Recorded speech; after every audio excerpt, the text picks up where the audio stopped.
Howdy, folks. I'm a rapt Carolina wren, wondrously watching wobbling water. I'm Amber. And here's more wobbling water for us to watch. Or Reddit. You decide. They both kind of babble a little bit. Let's get started. Alright, folks, and our first letter is titled, Am I a Jerk for Not Telling My Former Fiance That I Bought Her Dream House? 10 years ago, my fiance left me, a 38-year-old male, a few weeks before our wedding. We grew up in a small town. We were friendly. We went to the same school, but we never really were in the same cliques. She was one of the popular kids, and I wasn't. A few years after college, I moved back home when my dad got sick. I found a job in my field about 45 minutes away from home. I would help take my dad to his chemo appointments. It was during one of these appointments that I ran into my ex. At the time, she was working at a hospital. One day, while waiting, I asked her out. It turned out that we shared a lot of the same interests. It seemed like our relationship was going great. About a year or so into dating, X and I moved into a rented house together. The following year, I proposed. We began looking for a house. X always wanted to live in her grandparents' house on the lake near the town. Her family was forced to sell the house when her grandparents died because of an inheritance dispute. 6 months before our wedding, a chance event happened. The couple who bought the grandparents' lake house had grown tired of our snowy winters. It took some work and nearly all of my savings, but I was able to buy her dream house. It was going to be my surprise wedding present, so I didn't dare tell anyone in her family my plans. A month before our wedding, X and her friends went to Miami for her bachelorette party. I'm not sure of all what happened there. Part of me doesn't really want to know, but I do know that her high school boyfriend was there. When she got back from the trip, she broke down and confessed that she was afraid to get married and wanted to call it off. It was a mess. She later moved to Florida and eventually married her high school boyfriend. I ended up moving back to the city for an amazing job. In the meantime, I still had the lake house. With the help of my mom and dad, we started to fix up the lake house. It took a few years. My mom and dad would look after the contractors while I was in the city. Having the house was perfect when everything locked down. I was able to escape the city and work remotely from the lake house. I now live here full time and I work remotely. This summer, we had a 4th of July at the lake house. My sister-in-law used photos from the lake house this summer in her Christmas cards. One of those cards made it to the ex's cousin. The cousin recognized the house. The Saturday before New Year's, X's mother and sister were at my front door. After pleasantries and answering their initial questions, they made an offer to buy it. I refused and they weren't happy about it. A few days later, I got a long text from my ex. This was the first time in about 9 years that she's talked to me. She called me a jerk for keeping this from her. Her family is blaming her for losing the house again. Then she asked me to sell it. I still have no intention to sell. Now her and her family are complaining on social media that this is some sort of revenge. Am I the jerk? All right, folks, what do you think? No, I don't think Opie's the jerk here. I mean, he didn't buy this maliciously to get back at her or anything. He bought the house with the intention of making it their family home. She decided that this wasn't the relationship for her, and so they split things off. I don't think he's in the wrong for wanting to keep the house. It's in the right location. He already owned it. So he didn't have to go through the trouble of like selling and buying a new house. Yeah. Now, I think OP could have been the jerk if he had bought the house, and then when she broke things off, he immediately started rubbing it in her face and being like, look at what you could have had, or blah, blah, blah, right? But it doesn't sound like he did that. Instead, he just let the relationship quietly go. I think it's understandable. Sometimes relationships don't work out for one reason or another. And I think that this is one of those situations. She's entitled to how she feels, and she shouldn't be trapped in a marriage that she doesn't want, right? And he also is entitled to this house. It's not like he did this to be petty. Although, even if he had bought this house as some sort of revenge, it's still his property, and it's not. He shouldn't be forced to sell it. Right? Well, of course, but like, there's kind of like a, if you do something out of revenge, sometimes you can even if you're illegally in the right, you can be morally in the wrong. Yeah. They had already sold the house. Yeah. It doesn't sound like they've paid any attention to it until suddenly. Well, exactly. It took them a decade to even realize Opie lived there. I mean, I've had my eye on my grandparents' old house, and I check up on it every once in a while on online. And, the thing is, like, that's what you do for a property that you actually care about, I would think. Like, you would constantly kind of like take a peek at it and be like, well, is it for sale or something like that? Unfortunately, the people who bought my grandparents' house, though, destroyed it. Yeah.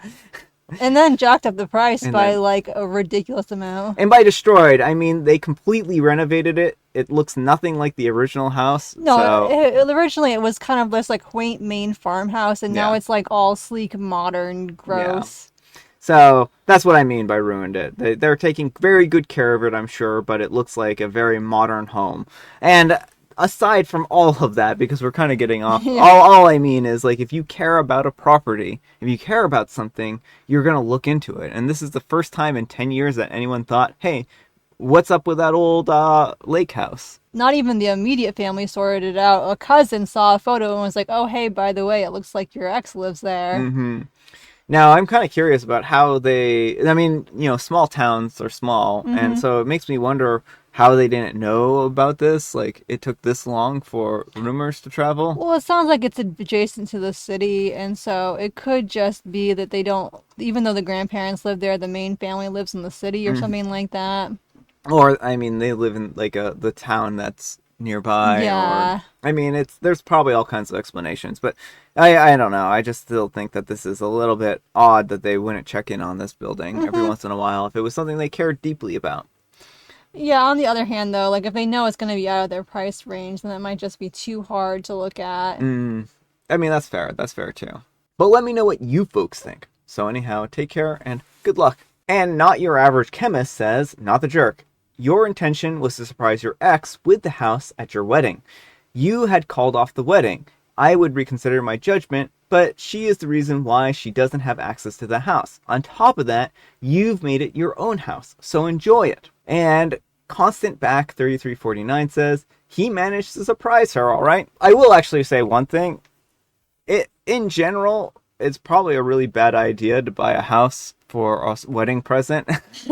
Well, yeah, because, well, I guess this is the one exception because OP knew without a doubt that she wanted this house. Generally, you'd want to have your partner's input. Yeah. But if you know beyond a doubt, like this, your partner has expressed time and time again, this is the house I want. Like, Yeah, but also it's a lot of debt to take on, and oh, it's for a lot sure. of responsibility. And so I don't know. Like I certainly understand where he was coming from here. I think that he had the best of intentions. Well, it sounds like it was under his name too, though. Like, you can't just add someone without their consent. Well, and that's true. That's true. But I mean, you're still, if you go into a relationship, you're expecting someone to have one level of debt, and then suddenly they have a That's very true. different level of Yeah. debt. That can be something that's like, well, you should have told me before. So I'm not saying that he's in the wrong. I think that this was actually a very sweet gesture, and it probably, like Amber said, is the one exception to this whole rule. But it is still a lot of responsibility. It might still be good to talk it over Well, with your and partner. that is really fair. Like, I think I would want to know if you had just bought a house out of the blue, even if it was my dream house. I Yeah. would want to know that. So, Yeah. And Specialist Point 1980 says, I would be petty and I would post on social media the date on the contract when you purchased the house and explain that if it wasn't for ex cheating on you and leaving you for her now husband, that this would have been her house as a wedding gift. But instead of having the painful memory of how she hurt you, with the help of your family, you were able to bond with your family even more working on the house together. And that this house will now always be in your family for generations to come. The audacity of your ex and her family is ridiculous. Now, after you and your family spent a decade fixing it up, they are trying to lowball you out of the house. I assume that their offer wouldn't cover the cost of the renovations and any appreciation on the house because that seems on brand for people like that. And when that didn't work, they took to social media to complain. Not the jerk. I would post the entire story on social media and then block everyone in that family. I think that there's a lot of reaching here, right? yeah, there's too much we don't know. I mean, it's likely that they weren't able to offer a fair market value just because it sounds like they don't have that kind of money. Yeah. But the rest of it, yeah, there's a lot of assumptions made in that post. Like, OP doesn't know for sure that his ex cheated. We do know that she went down to Florida, and then after she got back from Florida, she realized that things weren't going to work between them. We don't know what the offer on the house was. We don't know any of those details, so it's really difficult to make those kinds of conclusions. All right, folks, and our next letter is titled, Am I a Jerk for Making a Joke About a Friend's Christmas Gift? Edit, for some reason, some of the text got deleted when I posted this, so I'm adding back the missing information. This happened a few days ago, but now people are still mad at me, so I wanted to get some more opinions. I'm a 31-year-old female and my husband is a 31-year-old male. And we've had a friend since high school, John, a 30-year-old male, who moved to a different country a few years ago, where he met his fiance, Maria, a 27-year-old female. John messaged my husband and their friends a few months ago to let them know that he and Maria would be visiting for the holidays and thinking about moving here. So we plan to have a gift exchange with my friends and my husband's friends, including John and Maria. We did all of this on Christmas Day, but about a week before Christmas, we attended a welcome home party for John, where I met Maria for the first time. I had a neutral feeling towards her. I don't dislike her. I just think that we are very different people and have nothing to talk about or bond over. She did seem to think that she was better than everyone, though. At one point, someone made a comment about her engagement ring, and John said that it didn't contain any diamonds or stones that were mine because Maria wanted something that was more sustainable and better for the environment, which seemed a bit braggy. The day of the gift exchange, we all opened the Secret Santa gifts first. Then we opened our gifts from our partners. When it was Maria's turn, she opened John's gift, which was a few books wrapped in some newspaper and string, and a journal. I didn't really think much of it at first, but then she was looking at all of the books. I noticed that a lot of them had bent spines and covers, and they looked to be used and old, which was a bit off-putting since I know John makes good money. When one of my friends took her turn after Maria, I joked, I hope your gift isn't also someone else's sloppy second hand-me-downs. My joke kind of bombed and everyone went quiet and looked at me and Maria. Maria tried to kind of hide her books, but John spoke up and said that he only bought used books because Maria only buys used books, and again brought up how it's supposedly better for the environment and more sustainable. At this point, I just kind of doubled down because I was embarrassed that everyone was looking at me like I had just kicked a puppy. But the mood quickly soured and John and Maria left shortly after that without even waiting for the rest of us to open our gifts. Now everyone is upset with me, saying that I was being rude and unwelcoming and that Maria is really nice and didn't deserve that. My husband wants me to apologize, but I'm not sure if I should since I obviously didn't and couldn't have known that Maria wanted used items, and it was supposed to be a funny joke. Alright folks, what do you think? Yeah, I think OP is definitely the jerk here. Even if we give OP the absolute benefit of the doubt that she didn't mean this to be offensive, which, based on the tone of the post, it 100% seems like she did mean it to be a dig. Yeah. When someone tells you a joke isn't funny or their face drops or whatever, it's on you to apologize, to recognize that what you did wasn't funny, not to double down and all that sort of stuff. Yeah, well, I think with a joke, it really depends on your intention. Are you trying to have everyone laugh together, or are you trying to have someone laugh at someone else? Mm-hmm. And in this particular case, it really seems that you wanted to make this a targeted joke towards Maria and John. And I think that's really means that you wanted to laugh at somebody, not laugh with everyone. Yeah, it's very clear that OP does not like Maria. And, making that kind of a joke, like, again, what was the punchline here? Like, it seems to be insinuating that she's lesser than in some way. Because I feel as like this isn't even just about the books. It's like you're putting her down as, like, potentially even, like, not John's ideal partner. Because heaven forbid he gift her used books. Yeah, well, and I mean, also, OP says, oh, she comes across as better than everyone. But people asked her specifically about her ring, right? And then she brought up that the reason why that they have this particular ring is because she has this set of beliefs.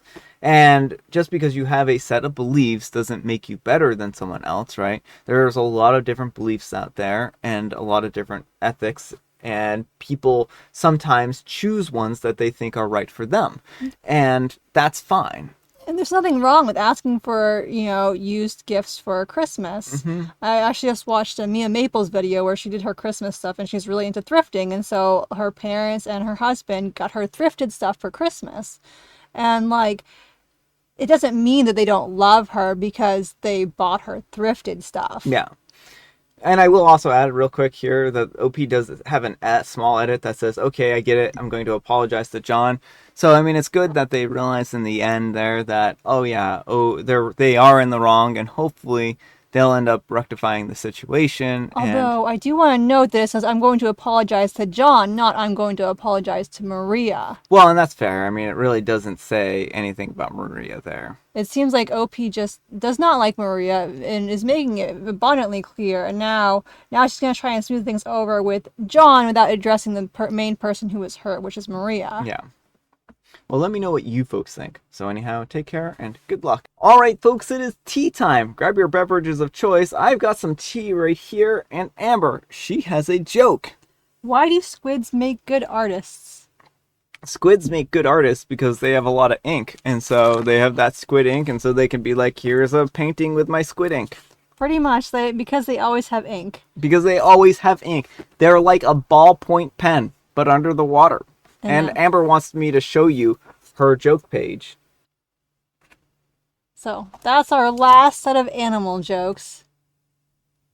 And I have the apple cinnamon tea again, even though that you can just substitute Earl Grey for apple cinnamon. So if you guessed Earl Grey, Brian will still give you a point. Yes. All right, folks, that's all the time we have for today. Thank you so much for watching. Happy Tuesday, spelled T-W-O! Amber, we need some kind of moral advice and or guidance, and please have it on giving a good gift. A good gift should be thoughtful and to take into consideration the other person's wants. But you also shouldn't trash people for what they want for gifts or like insult them. And also, if you buy someone a house as a gift, then that's a big gift. It is a big gift. Thanks so much for watching, and we'll see you all tomorrow. Bye! Chew on that, Maria. Your husband didn't get you a house. And it's not made of sustainable materials.